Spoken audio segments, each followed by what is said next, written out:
terancam bubar. Posisi Anies sudah gawat. Demokrat dan PKS berontak. Nasdem mulai nyesal.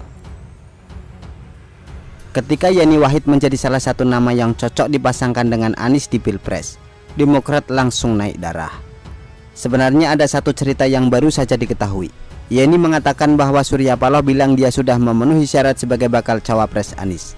Statement Surya Paloh itu di tahun 2022. Artinya nama Yeni Wahid sudah masuk radar cawapres sejak tahun lalu. Dengan respon penolakan dari Yeni Wahid, Nasdem terpojok dan terjepit.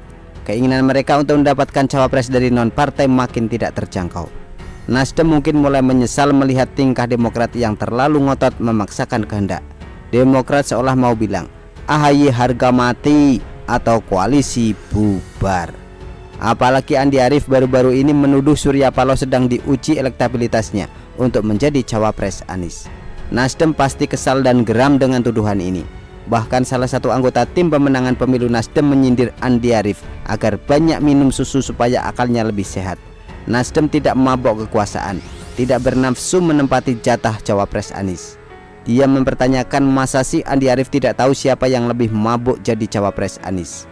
Hubungan Nasdem dan Demokrat sudah makin panas. Kalau dulu masih hangat, sekarang makin gawat. Hubungan mereka seperti di ujung tanduk. PKS juga mulai tidak sabar bersama dengan Demokrat. Mereka berontak dan sama-sama mendesak Anies supaya cepat mengumumkan nama cawapres. Kalau dari versi AHY, alasannya adalah publik sudah tidak sabar siapa yang bakal jadi cawapres Anies. Sedangkan dari versi PKS, alasan mereka adalah Pilpres 2024 sudah semakin dekat.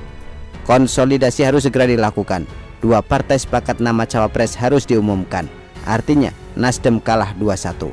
Alasan Demokrat dan PKS memang ada benarnya. Tapi kalau dipikir lebih jauh lagi, ada nada ancaman terhadap Nasdem. AHY makin lama makin tidak tenang. Dia bahkan mengatakan yang mahal dalam kehidupan itu adalah kejelasan dan kepastian. Ketidakpastian dan ketidakjelasan itu yang sering membuat orang tidak optimal. Nasdem sekarang disandra oleh Demokrat. Kalau tidak ada kesepakatan, maka koalisi hampir pasti bubar. Skenario Pilpres 2 paslon dan pemilu 1 putaran hampir pasti terjadi meskipun biang keroknya adalah internal koalisi perubahan sendiri. Posisi Anies dalam situasi gawat. Anies harus memilih apakah mendengarkan Nasdem atau Demokrat dan PKS. Nasdem maunya nama cawapres diumumkan terakhir, sedangkan Demokrat dan PKS mau sekarang juga. Kesimpulannya, Anies tersandra oleh keinginan Nasdem, tapi Anies juga butuh dukungan Demokrat dan PKS. Sedangkan Demokrat nothing to lose, asalkan ada waktu untuk menyeberang koalisi jika harapan tidak kesampaian. Sedangkan PKS santai-santai saja. Katanya si PKS itu pelit, makanya tidak rugi apapun, tinggal cabut aja kok susah. Anies terancam gagal nyapres. Begitulah kura-kura. Artikel label dari Show.com ditulis oleh Xardi. Bagaimana menurut Anda?